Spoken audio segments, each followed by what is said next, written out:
कौशलपुर नाम के एक छोटे से गांव में महेश अपनी पत्नी अनुराधा और अपने बच्चों के साथ रहता था। इन दिनों गांव में बरसात का मौसम शुरू हो चुका था। बिजली चमकने लगी और फिर तेज बारिश की पहली फुहारें धरती पर गिरने लगी। ये जी, 2 दिन से लगातार बारिश हो रही है। न धूप निकली, न घर में कोई सूखी चीज बची है। अगर ऐसे ही बारिश पड़ती रही तो हमारे पास खाने को भी कुछ नहीं बचेगा। तू ठीक कहती है अनुराधा, तू तो वैसे भी समझदार है, लेकिन अब हम करें भी तो क्या। खेत पूरी तरह पानी में डूब गए हैं और अनाज की बोरियां भी भीग गई हैं। हमारे पास जो थोड़ी बहुत दाल चावल थे वो भी खत्म हो गए हैं। लकड़ियां भी भीग गई हैं, चूल्हा तक नहीं जल रहा। और तूने सुना ना, रामलाल काका कह रहे थे कि बारिश कम से कम 20 दिन और चलेगी। न रास्ता खुलेगा, न कोई बाहर से कुछ ला पाएगा। ऐसा मत बोलो, अगर इसी तरह पानी गिरता रहा तो हम खाएंगे क्या। यहाँ बारिश लगातार पड़ती रहती, फिर 3-4 घंटे बाद रुक जाती है। महेश काम की तलाश में घर से निकलता है। महाजन जी, आपके पास अगर कोई भी काम हो तो बताइए, मैं कुछ भी करने को तैयार हूँ। बस घर में बैठकर बच्चों की भूख नहीं देखी जाती। अरे महेश, मैं तेरा दुख समझता हूँ, लेकिन जब से ये बरसात शुरू हुई है मैं खुद अपने मजदूरों को आधा काम ही दे पा रहा हूँ। खेत पानी में डूबे पड़े हैं, छत की मरम्मत भी रुक गई है। अभी तो कोई काम नहीं है। मालिक, मैं हल भी जोत लूंगा, दीवार भी चुन दूंगा, जानवरों को चारा भी डाल दूंगा। चाहे पानी में भीग भीग कर करना पड़े, पर कुछ काम दीजिए। बच्चों को 2 दिन से बस उबला पानी पिलाया है। देख महेश, काम तो बहुत है। खलिहान की मरम्मत करनी है, गौशाला की सफाई करनी है, अनाज की बोरियां लगानी है, पर इन हालात में कुछ कर भी नहीं सकते। सारा गांव ठप पड़ा है। मेरा भी नुकसान कुछ कम नहीं हुआ है। अगर मुझसे कभी कोई गलती हुई हो तो माफ कर दीजिए। शायद ऊपर वाला भी हमसे नाराज है। सोचता हूँ कहीं मैंने किसी गरीब को मना तो नहीं कर दिया था, या किसी भूखे को बिना खिलाए लौटा दिया हो, तभी इतनी बड़ी सजा मिल रही है। गलती किसी एक की नहीं है, ये तो वक्त की मार है, कुदरत का कहर जो सब पर बराबर पड़ा है। तू फिक्र मत कर, जैसे ही बारिश थमेगी सबसे पहला काम मैं तुझे ही दूंगा। और सुन, शाम तक आंगन में कुछ लकड़ियां और अनाज की एक बोरी रखी है, वो तुम ले जाना। घर में बच्चों के लिए कुछ तो होना चाहिए। महेश भी 2-3 जगह काम मांगने जाता है, लेकिन बारिश के कारण उसे कहीं कोई काम नहीं मिलता। थक हार कर वह चौपाल की ओर चला जाता है। अरे भाई श्याम, इस बार तो बारिश बढ़िया हो रही है। खेतों के लिए तो जैसे वरदान बन गई है। बिल्कुल गोपाल भाई, बारिश तो होनी ही चाहिए। अगर यह ना हो तो गर्मी जान ही निकाल लेती है। पिछले साल तो मई जून में हालात बहुत खराब हो गए थे। सही कह रहे हो श्याम, इस बार मौसम भी वक्त पर पलट गया है। अगर ऐसे ही 5-6 दिन तक लगातार पानी बरसता रहा तो फसल भी जम जाएगी और गर्मी भी भाग जाएगी। अरे हाँ, कम से कम 5-6 दिन की तो जरूरत है बारिश की, वरना फिर से धूप निकलेगी तो मिट्टी फटने लगेगी। मैंने भी मौसम की खबर देखी थी, बताया जा रहा है कि पीछे से काफी भारी बादल आ रहे हैं। ओह, मतलब बारिश रुकने वाली नहीं है? नहीं भाई, मौसम विभाग ने तो साफ कहा है कि अगले 5-6 दिन तक लगातार बारिश हो सकती है। बाहर निकलना मुश्किल हो जाएगा। उन्होंने तो ये सलाह भी दी है कि लोग जरूरी राशन वासन पहले ही घर में रख लें। तो फिर चिंता किस बात की, मैं तो आज ही सारा सामान लेकर आ जाऊंगा। चावल, दाल, आटा, तेल सब भर लूंगा घर में। फिर आराम से बरसात का मजा लेंगे। गर्मा गर्म खिचड़ी, समोसे, पकौड़े और ऊपर से गर्म चाय। इतना सब सुनकर महेश चौंक जाता है। अगर बारिश ऐसे ही पड़ती रही तो हमारा तो काम ही ठप हो जाएगा। घर में खाने को कुछ नहीं बचा और 5-6 दिन की और बारिश बताया जा रहा है। ऐसे में किराया कहाँ से दूंगा? वह चिंता करता हुआ अपने घर लौटता है और कहता है, अरे भाग्यवान, मैं अभी बाहर से सुनकर आ रहा हूँ कि अगले 5-6 दिन तक लगातार बारिश होगी। मुझे तो कुछ समझ में नहीं आ रहा कि मैं क्या करूँ, कहाँ जाऊँ। क्या 5-6 दिन तक बारिश? महेश, अगर ऐसा हुआ तो हम क्या खाएंगे? तुम्हें तो पता है घर की हालत कैसी है। हर तरफ से पानी टपक रहा है। अब तो बर्तन रखने की भी जगह नहीं बची। हाँ, मैं जानता हूँ अनुराधा, इस टपकती छत के नीचे हम कब तक टिक पाएंगे? अगर और बारिश हुई तो बच्चे बीमार पड़ सकते हैं, घर में सीलन बढ़ती जा रही है। हाँ, सेठ जी का किराया भी देना है। पहले से ही 3 महीने का बाकी है। अगर हालात ऐसे ही रहे तो हम कहाँ से किराया देंगे? वो तो हमारी बात भी नहीं सुनते। मुझे समझ नहीं आता, एक तरफ बारिश रुकने का नाम नहीं ले रही, दूसरी तरफ जेब में फूटी कौड़ी नहीं है। यह सब मैं अकेले कैसे संभालूं? ये जी, मैं जानती हूँ कि तुम कोशिश कर रहे हो, लेकिन अब वक्त ऐसा आ गया है कि ये लड़ाई अकेले की नहीं रही। हमें मिलकर ही इसका सामना करना होगा। अगले ही दिन आसमान में काले काले बादल उमड़ने लगते हैं और अचानक तेज बारिश शुरू हो जाती है, जैसे आसमान फट पड़ा हो। पानी की बूंदें जमीन पर गिरते ही मिट्टी की सौंधी खुशबू फैल जाती है। अब तो देखो, बारिश और भी तेज हो गई है और ये छत तो जैसे अब बिल्कुल जवाब दे चुकी है। हर कोने से पानी टपक रहा है। एक तरफ बारिश की मार है, दूसरी तरफ भूख की। अब तो घर में पका भी नहीं सकते, चूल्हा भी भीग गया है। क्या करूं अनुराधा? बाहर तो सैलाब जैसा मंजर है, ऐसे में निकलूं भी तो कैसे? ये जी, देखो, मैं जानती हूँ कि बाहर हालात अच्छे नहीं हैं, लेकिन सोचो, अगर ये बारिश ऐसे ही चलती रही तो हम खाएंगे क्या? बच्चों को क्या खिलाओगे? ये टपकता हुआ घर आज नहीं तो कल हमारी जान ले लेगा और ये भूख हमें उससे पहले तोड़ देगी। इतनी बारिश में निकलना जान जोखिम में डालने जैसा है। रास्ते भर कीचड़ है, पाँव फिसल सकता है। और फिर प्रधान जी, वे तो हर बार बहाना बना देते हैं। ये जी, तुम्हें जाना ही होगा। ये वक्त बहानों का नहीं है। अगर अब नहीं गए तो कल पछताने का भी मौका नहीं बचेगा। जाओ, सीधे प्रधान जी के पास जाओ, उन्हें हमारी हालत बताओ, उनके सामने हाथ जोड़ो, रो पड़ो अगर जरूरत हो तो, लेकिन कुछ लेकर आओ। मोहन प्रधान जी के घर उधार पैसे मांगने जाता है। अरे महेश, तू इतनी तेज बारिश में यहाँ कैसे? क्या कोई बहुत जरूरी बात है? प्रधान जी, इस बारिश ने तो मेरा जीना हराम कर दिया है। छत से लगातार पानी टपक रहा है, घर के अंदर जैसे नदी बह रही हो। बच्चे ठंड से कांप रहे हैं और चूल्हा 2 दिन से जल भी नहीं पाया। पैसा नहीं है, मजबूरी में ही आपके पास आया हूँ।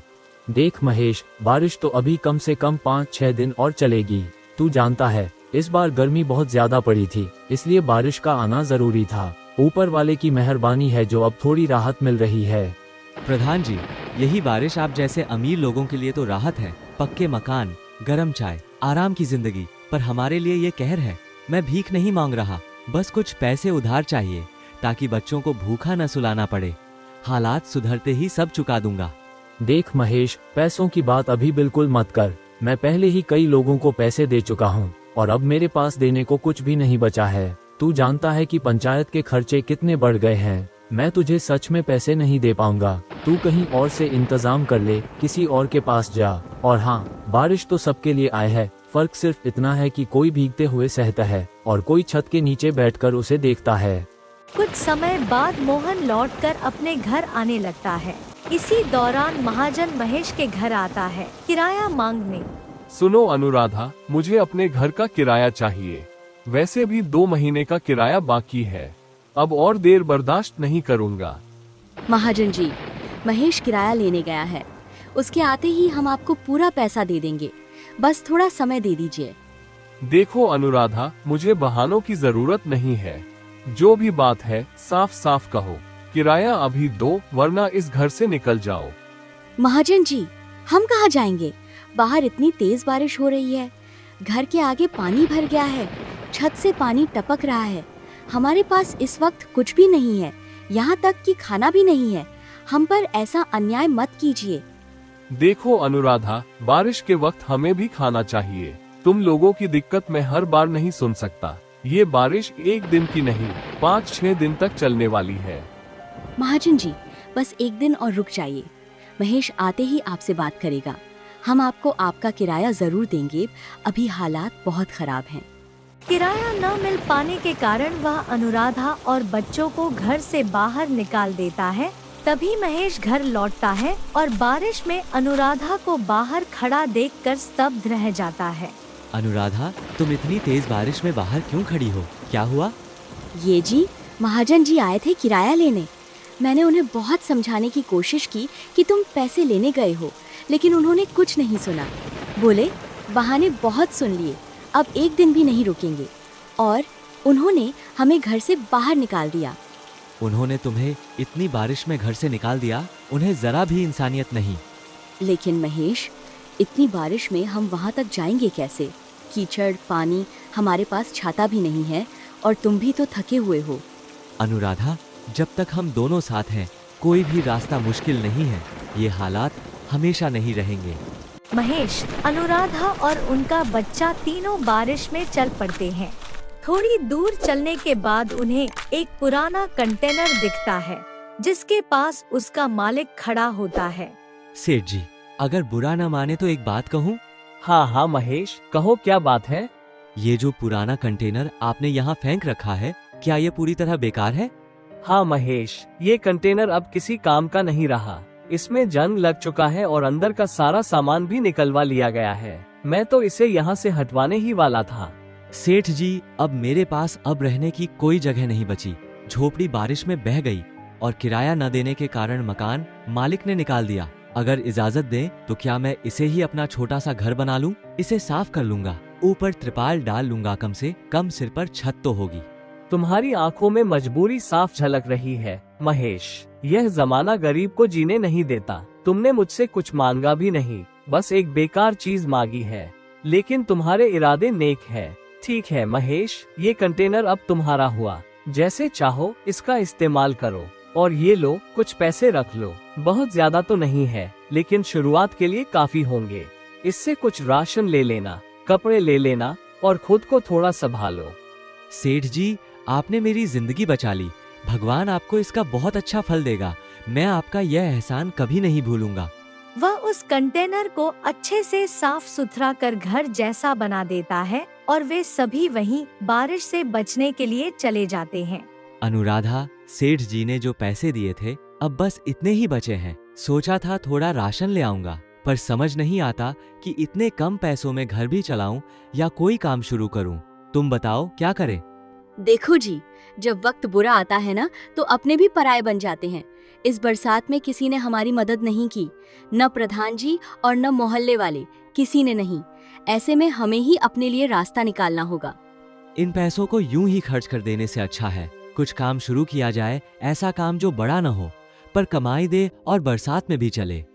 देखो जी, इस बारिश में लोग घर से निकलते तो हैं, लेकिन उन्हें गरम खाने की तलाश होती है। गरम चाय के साथ अगर कुछ तला भुना मिल जाए तो कोई मना नहीं करता। मुझे लगता है तुम पकौड़े का ठेला खोलो। बरसात में गर्मागर्म पकौड़े खूब बिकते हैं। हाँ, यह तो सच में अच्छा आइडिया है। बरसात में गर्मागर्म पकौड़े हमेशा चलते हैं और ठेले के लिए ज्यादा पूंजी भी नहीं लगेगी। अगले ही दिन से महेश पकौड़ों का ठेला लगा लेता है। कुछ ही दिनों में उसके पकौड़े बहुत बिकने लगते हैं और आमदनी भी अच्छी हो जाती है। अरे वाह महेश, तेरे पकौड़े तो कमाल के निकले यार। ऐसा स्वाद तो मैंने पूरे गांव में कभी नहीं चखा। एकदम कुरकुरे, अंदर से मसालेदार और बाहर से सुनहरे। क्या बात है। अरे दिनेश भाई, धन्यवाद। बरसात में गर्मागर्म पकौड़े न हो तो मजा ही क्या। बस यही सोचकर ठेला लगा लिया। कम से कम 2 वक्त की रोटी तो निकल आएगी। बहुत बढ़िया काम किया तूने। बारिश का मौसम हो और गर्मागर्म पकौड़े ना हो तो मौसम अधूरा लगता है। और तूने तो इतने स्वादिष्ट पकौड़े बनाए हैं कि एक खाओ तो दूसरा अपने आप बुला ले। आप लोगों का प्यार ही मेरी असली कमाई है। जब कुछ नहीं था तो अनुराधा ने कहा था, मेहनत कर, किस्मत खुद ब खुद बदल जाएगी। आज आपके चेहरों की मुस्कान मुझे और हिम्मत देती है। महेश, तू तो अब पकौड़े वाला सेठ बनने वाला है। अगली बारिश में तेरी दुकान के आगे लंबी लाइन लगेगी, देख लेना। अनुराधा, तुम्हें याद है जब हमने पहली बार इस पुराने कंटेनर में पाँव रखा था, तब बस यही छत थी हमारे सिर पर। लेकिन आज देखो ऊपर वाले की दया, मेहनत और तुम्हारे साथ से हमारे पकौड़े इतने अच्छे बिकने लगे हैं कि अब हम नया घर खरीद सकते हैं। हाँ जी, मैं वो दिन कैसे भूल सकती हूँ जब बारिश में हमें बाहर खड़ा होना पड़ा था। पेट में भूख थी, जेब में बस कुछ सिक्के थे, लेकिन उस अंधेरे में भी तुम्हारे हौसले की रोशनी थी। अब समय आ गया है कि हम इस कंटेनर को अलविदा कहें। इसने हमें सिर छुपाने की जगह दी। हमारी नई जिंदगी की शुरुआत यहीं से हुई, लेकिन अब हमें अपने पांव पर खड़े होकर पक्की छत तले जाना होगा। तुम बिल्कुल सही कह रहे हो महेश। हमने दिन रात मेहनत की, हर बारिश में जलते चूल्हे के पास खड़े रहकर पकौड़े तले, हर ग्राहक की मुस्कान से हौसला मिला और अब वो मेहनत रंग लाई है। मैंने बाजार में एक छोटा सा मगर साफ सुथरा मकान देखा है। जगह थोड़ी दूर है पर माहौल अच्छा है। सोच रहा हूँ कल जाकर मालिक से बात करूँ। कुछ पैसों का इंतजाम और कर लेंगे, अब पीछे मुड़कर नहीं देखना। अब अनुराधा के चेहरे पर सुकून साफ झलकने लगा था। बरसों की मेहनत रंग लाई थी। उन्होंने एक छोटा मगर सुंदर सा घर भी खरीद लिया था।